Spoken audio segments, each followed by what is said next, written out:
Hello, today I'm in Volvo V90. In this video I'll show you how to change instrument cluster contents. In the beginning, let's go to instrument cluster menu by pressing this button.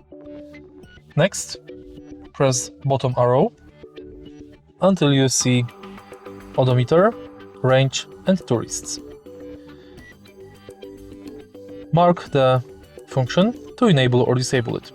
You can disable odometer, range and miles per hour function on the instrument cluster.